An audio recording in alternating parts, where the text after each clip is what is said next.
Sifat-sifat yang wajib bagi Allah terbagi 4. Baru nak mula ke sudah mula? Sifat salbiah yang keempat.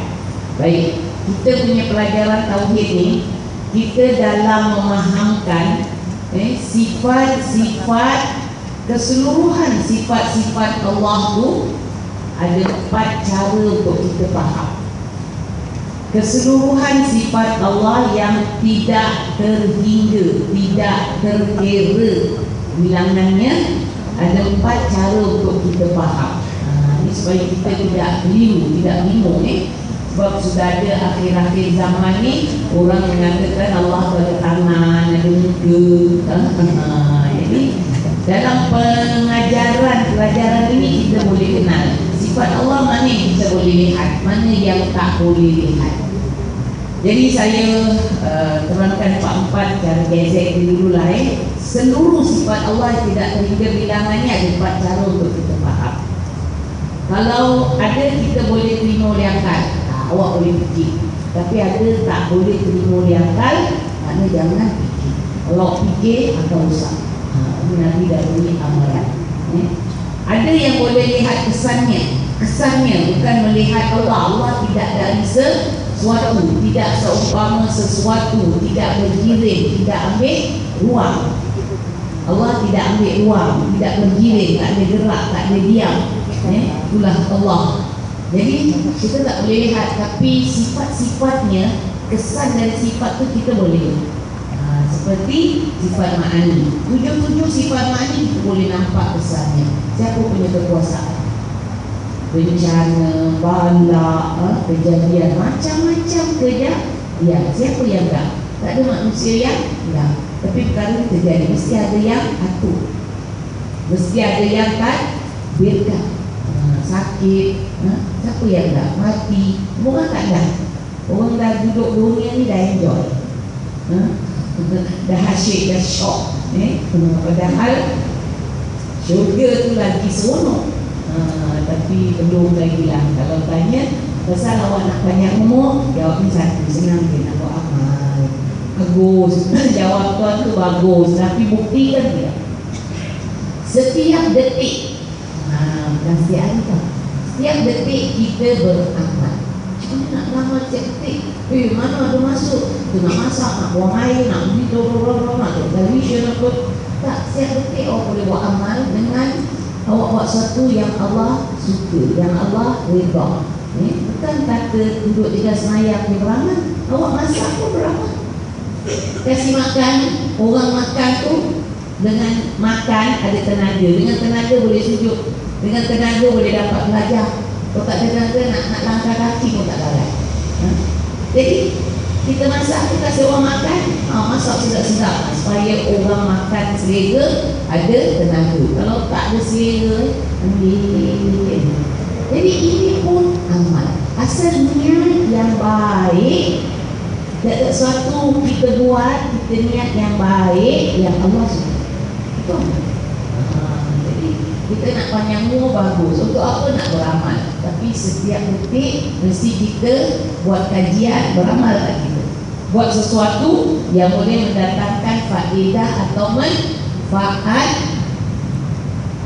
yang boleh mendatangkan faedah atau manfaat sama ada diri kita atau orang lain. Itu dikata beramal. Ini yang kita harapkan, yang kita nak isi dalam hidup kita ni. Kalau hidup tak beramal, buat tambah dosa, buat tambah lama duduk dalam neraka. Jadi itulah dikatakan kita buat panjang umur, tak panjang umur, kita nak kenal Allah supaya kita dapat kasih cinta kita kepada Allah. Kita kenal Allah sebab kita nak sembah Allah, kita nak taat kepada Allah. Kalau tak kenal macam mana?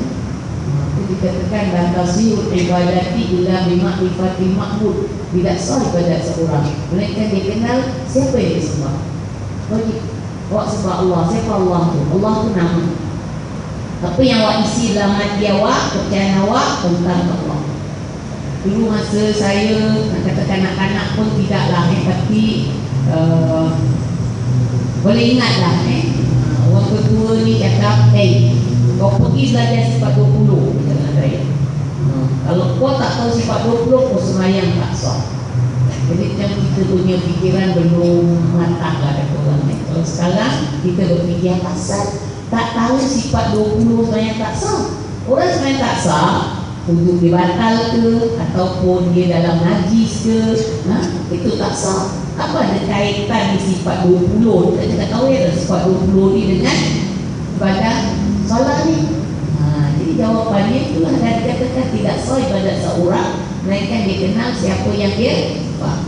Jadi kalau kita minta panjang umur, sebab kita nak isi, saya katakan setiap detik kalau boleh kita nak isi dengan amal yang Allah ridha. Panjang umur sebab kita nak kenal Allah lebih dekat. Kemarin kita dah belajar ada grade 4 peringkat. Pertama kenal nama, tak kenal yang punya nama. Di sekarang kita peringkat yang kedua, dah kenal Allah tu siapa, apa yang kita isi dalam hati kita. Oh dia ada yang macam mana, dia berkuasa, kuasa yang macam mana, sikit-sikit kita dah belajar. Yang ketiga, kita kenal Allah ni sampai datang mesra, cinta, kasih. Apa yang kita buat ni bukan terpaksa, kerana kasih kita kepada Allah, cinta kita kepada Allah. Yang keempat tu yang kita tak boleh dapat, kenal sampai tak lupa.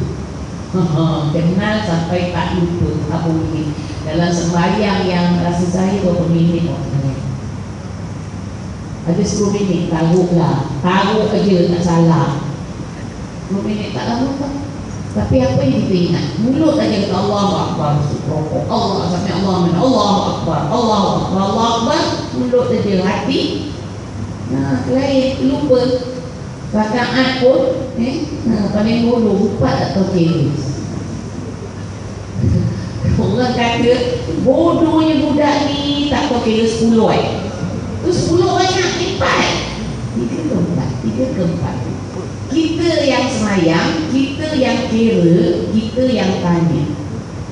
Kau nak jawab? Kita yang kira tak, tapi kita yang tanya 3 ke 4. Itu kan kita 3-4 ni berat lah. Ingat yang tak lupa. Ini orang-orang tingkatan tinggi lah. Itu kurnia Allah pada dia. Sebab dia usaha untuk tingkatkan diri dia, Allah beri. Macam budak-budak sekolah nak tingkatkan diri, belajar sungguh-sungguh, tingkatlah. Allah kata dalam Quran, "Falyatanafasil mutanafisun." Berlumba-lumba lah bagi orang yang nak berlumba-lumba. Kerja keras kalau nak dapat kurnia Allah sampai tak boleh. Itu VIP Allah. Hidupnya dalam dunia ni simple aja, tak ada apa-apa. Kita tak boleh makan sedap dia dah suka. Kalau ada orang mau makan sampai kat tuas pun pergi. Sampai kat tuas pergi. Tapi kalau belajar agama untuk makanan rohani jauh dia tuas. Itu dia. Tapi kalau pasal makan ni pergi orang kita. Apa nama ni? Tepi laut tu. Pupuk dari jauh. Tepi laut tu apa nama ni? Pantai Lido. Dululah dengar nenek kita macam-macam dekat Gelang aja orang boleh pergi. Allah makan padahal berapa jauh. Dah makan-makan je lah, sedap agaknya. Balik saya tak sedap. Kalau kita buat kajian, buat kajian, awak nampak kebenarannya tadi. Kalau awak dengar itu dunia ni, yang nama dunia, apa yang awak, sesuatu yang boleh berterusan atau berdekat. Awak rasa nikmat makan ni, sedap berapa lama? Macam ni? Tak, sayang sedap ni. Punya lah. Sampai 10 minit. Kalau sedap tak sedap? Faham tak faham? Hidup lah. Apa yang sedap, apa yang awak rasa nikmat, apa yang awak rasa gembira, apa yang awak rasa suka, semua ada. Tapi, dia dah boleh. Semua ada. Dia cicit cantik, orang cantik. Kita baru beli. Oh boleh. Okey, ni hari, besok, lusa. Kalau terus sampai sebulan, orang dah tengok lain siap. Dah lain dah.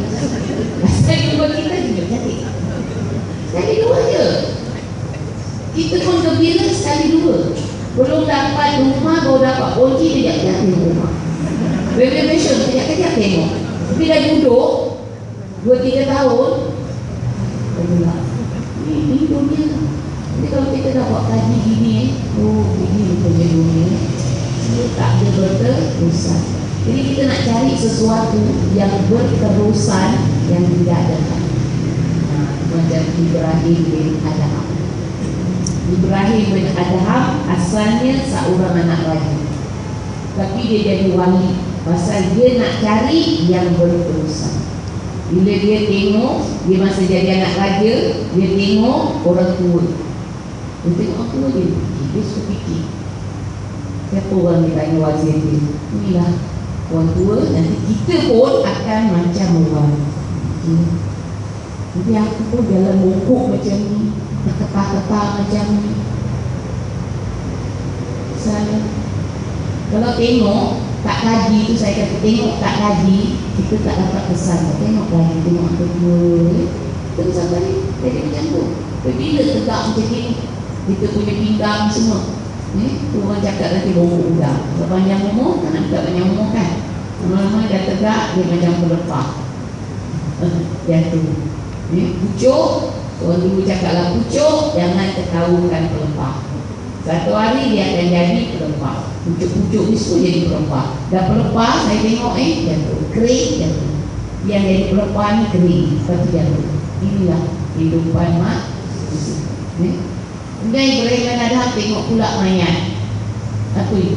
Dia tak pernah tengok mayat. Dia tengok, dia berfikir. Kata wazirnya, inilah kesudahan manusia. Kita pun akan jadi macam ni. Kalau ini apa ni? Macam ni. Tinggalkan kerajaan ni, tinggalkan jadi anak raja, nak cari apa yang berkekalan. Hidup akan tua, akan mati. Tak ada benda yang dalam dunia ni awak terus. Kalau awak nangis pun terus nangis je. Kering mata tu. Kita sedih, mak kita ke bapak kita ke anak kita ke suami kita, siapalah yang rapat ni meninggal berapa hari.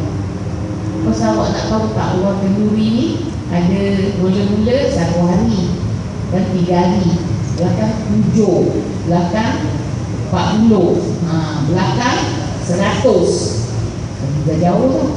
Belakang 1 tahun, belakang 1 tahun lagi pun 1 tahun. Jadi ini boleh kita arti tahu, kita semua tak nak belajar, tak nak kaji. Pasal dan yang terus kata lah, awak nak kedua anak sudah, tak masalah. Awak nak baca pun boleh. Tak mesti. Semua orang dulu ni macam satu tradisi yang tak boleh ditinggalkan. Kalau tak kenduri aja orang kata apa, itu kan kau muda tu, tak kenduri. Jadi sebenarnya beri kita arti, siapa saja meninggal dunia ni baru-baru lah bergerak hati. Baru-baru lah ingat, tak boleh masuk bilik dia. Lama lupa. Dunia punya pukau, dunia punya sibuk, dunia punya tarikan. Dah ingat tapi tak seingat baru-baru meninggal. Dah boleh ketawa, dah boleh bersuka ria. Jadi itu satu peringatan bagi kita, tapi kita tak ingat semua. Itulah cerita kita ni. Baru-baru nanti orang terperanjat, orang sedih, nanti berapa lama. Semuanya ditelan masih. Kegembiraan awak, kesedihan awak, kesukaan awak, semua akan ditelan masih. Baru-baru lepas tu, subhanallah. Jadi itulah kita ambillah perhatian bahawa kehidupan kita dalam dunia ni, saya kemarin dah buat 3 pertanyaan. Kemudian saya dah beri jawapannya. Malam ni cuma saya ulang aja. Apa arti hidup? Apa tujuan hidup? Apa yang nak diisi dalam hidup? Dah jawab dah. Dah jawab dah. Sendiri cari. Apa arti hidup? Apa tujuan hidup? Oh, tujuan hidup pasal nak kahwin, nak beli rumah, nak ini. Sebab tidak. Apa yang nak isi dalam hidup? Mana kita dah belajar cari harta, tukang cari, tukang kumpul, tukang simpan, tukang jaga, orang lain kena. Apa yang kita nak isi dalam hidup? Oh, senang jawab dia, beramal. Amal ni macam mana? Itu semua nak kita faham. Jadi itulah sekarang kita dalam memahamkan sifat yang kedua, namanya saibiyah. Saya ulang balik ringkas, semua sifat Allah ada 4 cara yang kita boleh fahami. Sifat nafsiyah ni kita boleh fikir dengan akal, terima dengan akal. Allah tu ada, tapi tak boleh lihat dengan mata yang ada. Tidak maujud pada kharij. Nak lihat Allah tu macam mana? Ini jangan dengar ada orang cakap Allah ada tangan, ada muka, tak ada. Laisa kamitslihi syai'. Allah dah beritahu dalam Quran, tidak seumpama sesuatu. Sebab bila belajar tauhid ni, saya ada buat kajian 2 pelajaran yang saya tengok susah nak faham apa asal. Kita kaji tahu, kita kaji baru kita tahu. Jadi kalau tauhid ni apa susah sangat nak faham. Kalau fikir tengok dah tamat, dah tak nak belajar lagi fikir.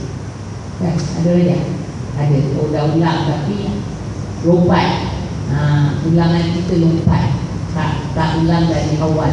Dia dah pandai dah. Cina ini dah pandai, dia dah pandai. Tapi tauhid ni tak pandai-pandai. Apa pasal? Kalau saya tanya awak, faham tak? Kalau awak cakap tak faham, okey, awak tanya saya apa yang awak tak faham. Tanya saya apa yang awak tak faham. Nak tanya pun tak faham. Tapi awak faham? Faham. Boleh tak saya tanya apa yang awak faham? Oh, awak tahu. Jadi dia tanya pasal pasal satu je. Allah, yang nama Allah ni, yang mempunyai, yang milik alam, yang takdirkan alam, yang kuasa alam ini, yang nama dia Allah. Semua yang berhubung kait dengan dia, hanya pada dia yang kita faham. Selain dari Allah, tak ada sebagaimana kita faham pada Allah. Yang kita faham harian, kita cakap ada, mendengar, melihat ni kita dah faham. Mendengar apa makna, melihat ada di kita macam mana, ini dah biasa. Tapi pada Allah lain dari yang lain. Itu yang susah nak faham. Bila sebut Allah ada, tidak dari sesuatu, tidak seumpama sesuatu, tidak ada sebab, tidak gunakan masa, tidak dihubungi oleh sesuatu. Hanya kita di sini. Pasal tauhid tu. Sebab pelajaran tauhid ni, ulama tauhid cakap, tapi saya kalau nak cakap takut nanti awak dah bingung. Apa sifat-sifat Allah ni? Tapi macam mana pun kita dah belajar dah tinggi ni, patut kita faham. Tapi awak tulislah, bahkan awak saya uraikan balik, awak fahamkan lagi. Semua sifat-sifat Allah tidak dia maujud. Sifat-sifat Allah ni tidak maujud. Tidak maujud. Apa makna maujud? Ada. Semua sifat Allah ni tidak maujud. Maknanya tidak ada. Tapi tak ada lah. Tidak. Maksudnya tidak terselah, tidak terbentang, tak boleh lihat. Dia bukannya jirit. Jadi bukannya jirit ni bukannya benda macam cahaya ke, angin ke, tidak demikian. Ini semua benda jirit yang ambil ruang. Jadi sifat-sifat Allah pun tidak maujud. Tapi tidak pula dia mahdud. Dia tidak maujud, dia tidak mahdud. Lagi pening. Ingatkan nak hilangkan pening, tambah pening. Seluruh sifat Allah ni tidak maujud, tidak mahdud. Maksudnya tidak dia ada, tidak pula dia tak ada. Dia boleh. Ini yang penting tu. Tidak dia ada, maknanya nak tengok mana dia. Tak maujud, tak terserah, tak terbentang. Tapi tidak pula dia makdum, tidak pula dia tak ada. Nak kata dia tak ada, dia ada. Sifat-sifat Allah ni. Nak kata dia ada, kita tak boleh lihat. Itu cerita dia tidak maujud, tidak makdum. Jadi ini semua kena uraian yang kadang-kadang kita faham, tapi jangan tanyalah tentang diri punya. Di belajar tauhid tu, saya faham tak? Ini pasal ada guru-guru yang saya suruh ajar tauhid, kita ajarlah tauhid sebab saya pergila awak ingat. Saya cakap tadi, semua dalam dunia ni ada hadir. Jadi bolehlah ada penyambung dia nak arah awak, dan kalau stakeholder yang ada ni karat, dia masuk boleh, dia tak boleh keluar. Dia boleh masuk tapi dia tak boleh keluar. Nak urai tu bukan senang, takut tersalah. Jadi yang guru ni kita kata tak boleh, kita tak belajar. Pasal yang kita dulu kita belajar dengan guru-guru ni apa sifat guru uraian banyak. Dan alhamdulillah saya bukan satu guru saya belajar. Saya pun belum kira berapa banyak guru. Asal ada orang ajar tauhid tadi. Jadi pasal kelas macam gini, awak datang je. Tak ada ambil orang, tak ada ambil nama 20 tahun pun tak kenal. Tak pernah panggil nama. Datang je, dah datang balik. Pasal kalau besok ditanya, marah buka siapa Tuhanmu, saya tak tahu. Malaikat cakap, bukan kau tak tahu, kau sebenarnya tak pernah tahu. Betul. Selagi langit ni tegak, ada kelas macam ni. Sama ni kita hendak dengan tak ada. Apa syarat dia? Tak ada syarat apa-apa. Datang, balik. Datang, duduk, habis balik. Sebab saya pun suka duduk sini, senang mau balik. Sana jauh juga nak balik tu. Ini duduk depan pintu ni, agak 2 tapak dah keluar pintu. Saya faham, mana-mana kelas saya orang suka duduk dekat pintu. Senang banyak. Itu semua kita tak kisah-kisahkan, kita dapat ilmu yang bermanfaat. Itu yang diharap-harapkan sangat. Kita kenal Allah, kita kenal sifat-sifat yang ada pada Allah, tauhid kita kepada Allah. Sebab bila awak ada tauhid, awak mati, awak tidak kekal dalam neraka. Ini kita nak. Kita bukan nak kumpul malam ni macam ni je.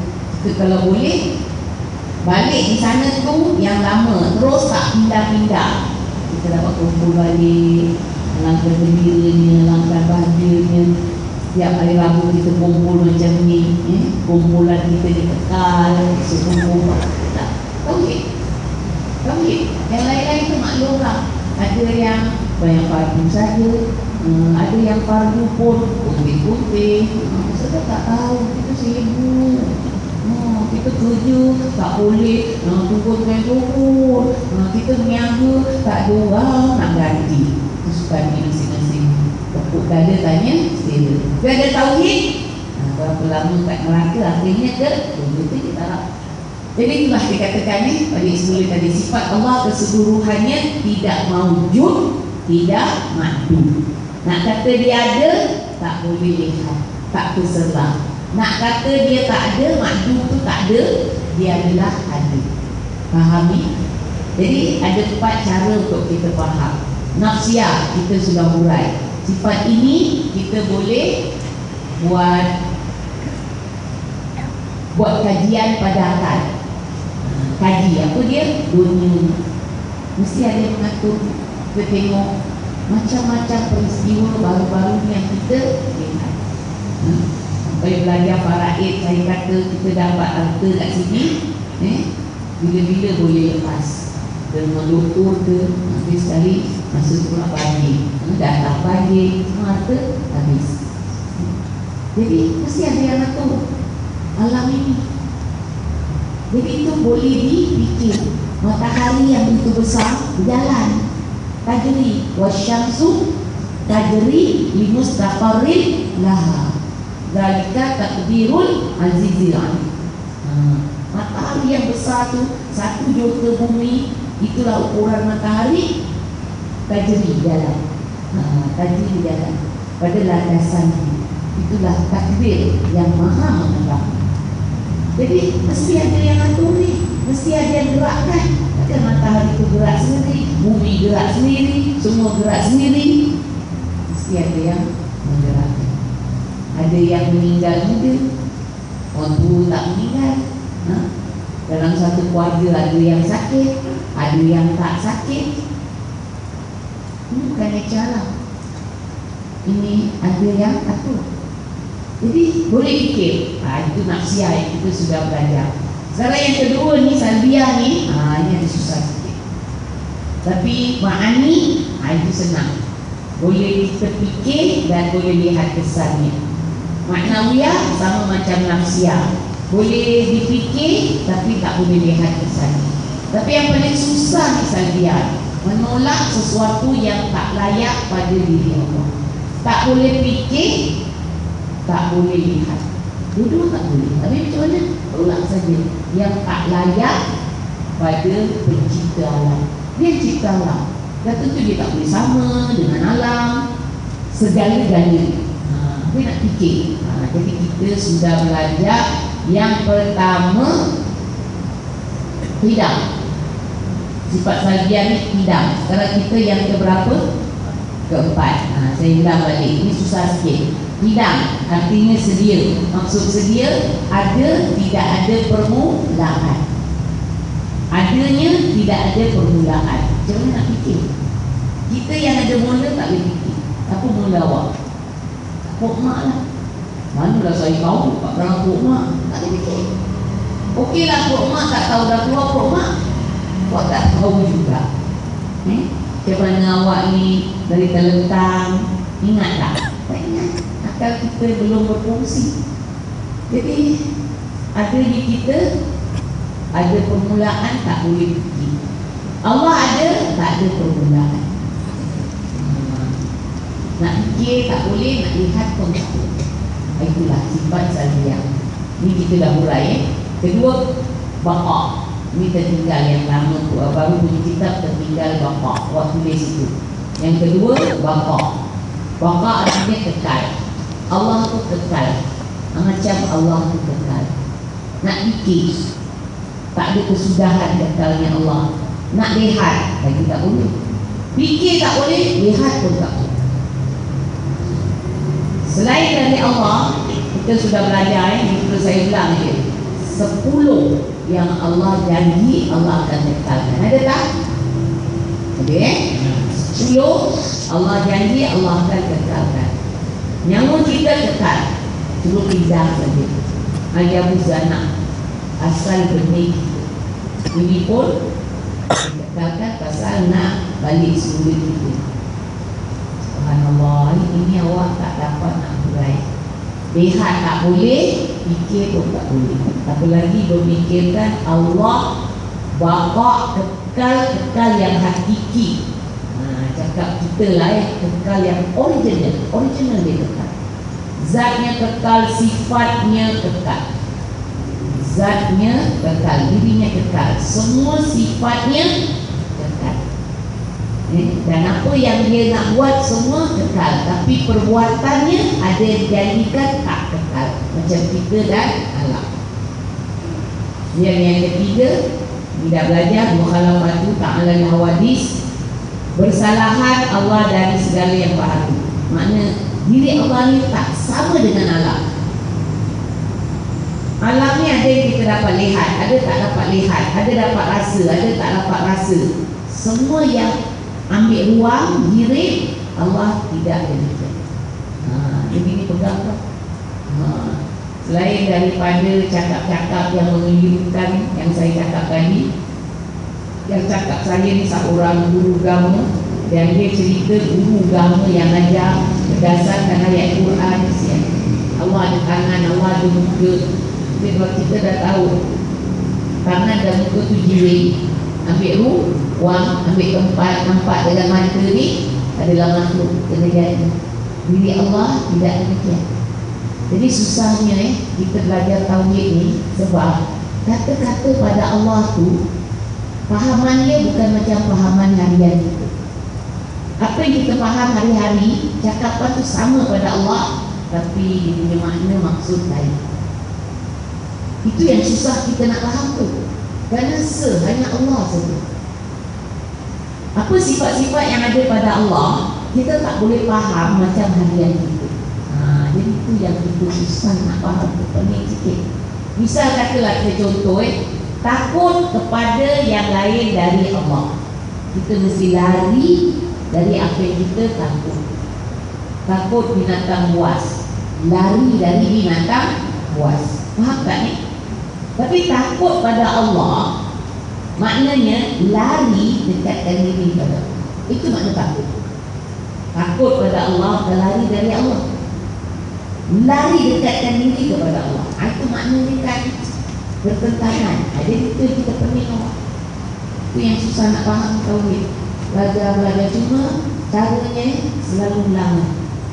Dan saya pun mula-mula bila belajar tauhid Allah, saya datang lama orang dahulu dah tak faham.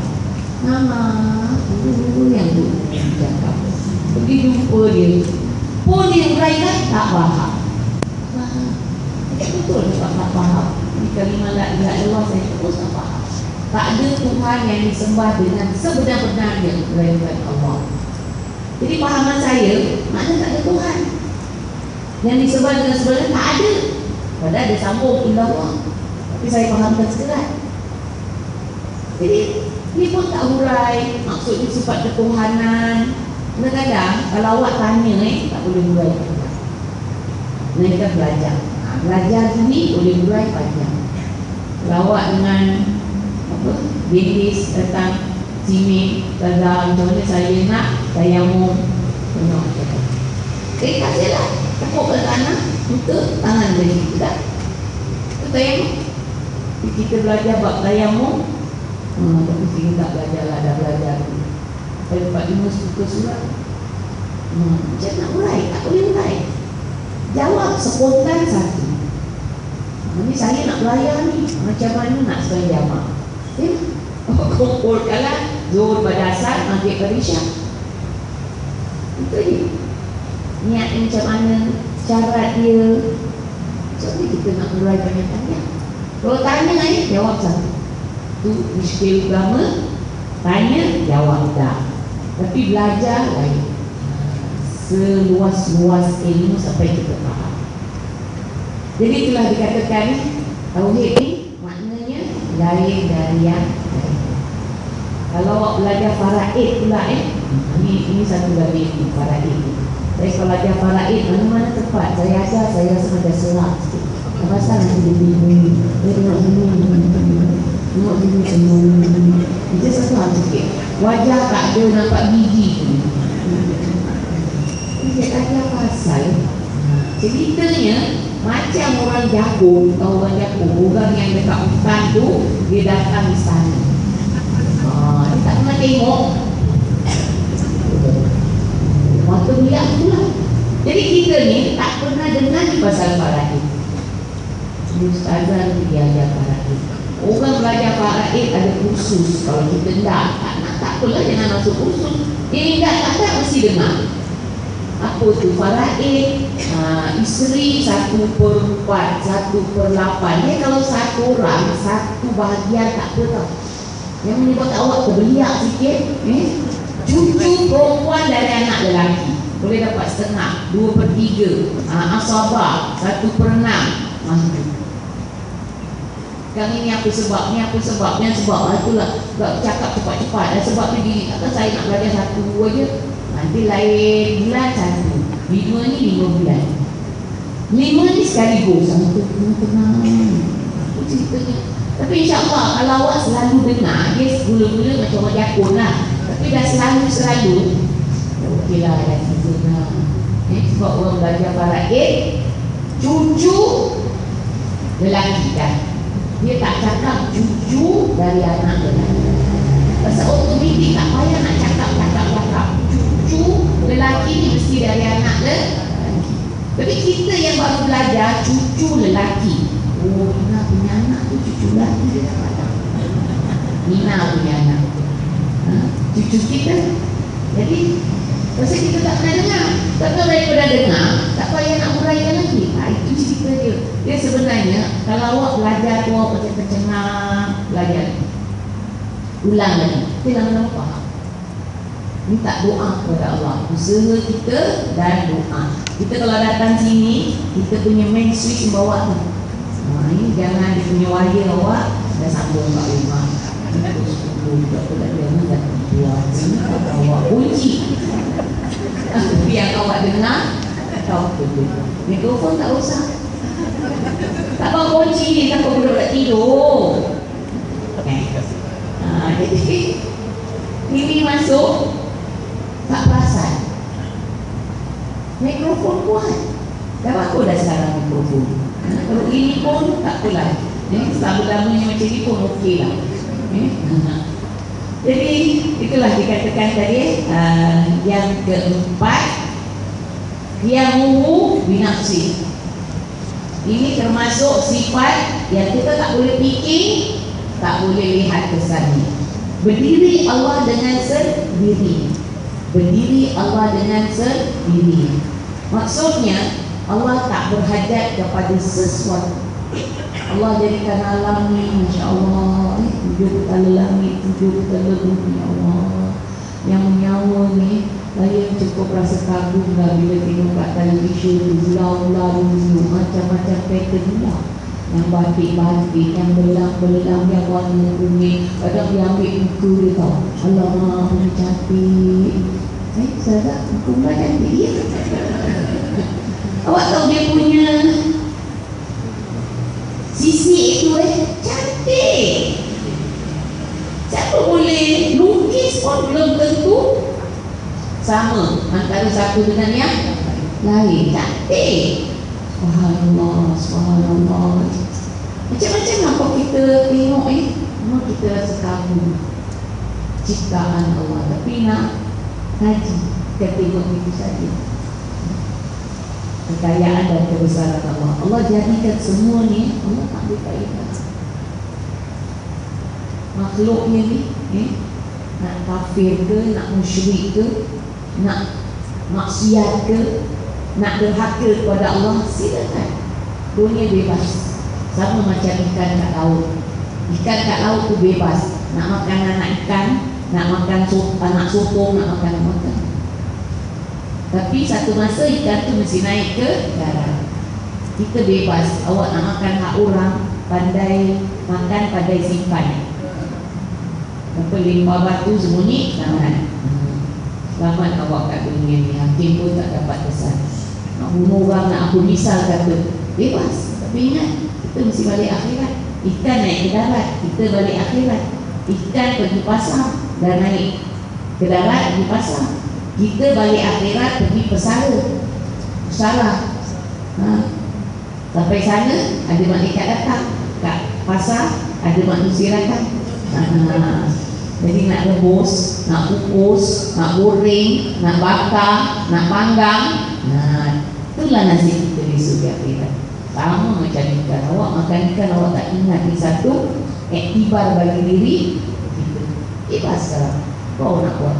Banyak orang yang macam mana tak dapat apa. Orang yang zalim, tak dapat kesan. Tapi lagi kalau drama-drama ada orang baik, ada orang jahat. Jadi kalau semua orang baik tak syok. Dia ada orang jahat. Orang jahat yang hidupkan drama. Dia pandai, dia dah buat, dia boleh sembunyi. Okey, itulah hidup tu dunia. Tapi kita tak boleh lari. Mesti balik akhirat. Mesti masuk kenyangkan. Dah masuk kubur, putus kita dengan hubungan dunia, semua tinggal. Saya buat cerita yang kelakar, bawa harta, rasuah pada mak dekat, mak dekat kelakar kan. Jadi kita tahu itu semua tak boleh terjadi. Jadi bagaimana nasib kita sendirian dalam tu. Ada satu nyanyi awak, mula-mula saya dengar, tapi sekarang dah tak ada. Saya nangis. Gitu. Selamat tinggal pada semuanya. Saya macam rasa diri saya juga selamat tinggal semuanya. semua merasa duduk dalam kumpulan. Sini kata dia tu lah, nasi tak sama, tak sama, macam-macam lah. Jadi mula-mula tau, tapi dah dengar tak nak lagi. Tapi lah kita mula-mula je. Jadi itu semua manusia akan rasa tadi. Dan kita insafkan diri kita akan rasa apa artinya lagi. Jadi itulah kalau kita tak kenal Allah, paling malanglah nasib kita. Jadi yang ta'ala binafsi ini berdiri awal dengan sendirinya. Allah tak ambil, tak berhajat, tak ambil faedah pada semua kejadiannya dan pada hukum hakam. Itulah yang kita dapat permulaan. Nanti insyaAllah bulan depan kita sambung lebih terpinci lagi lah. Yang binafsi.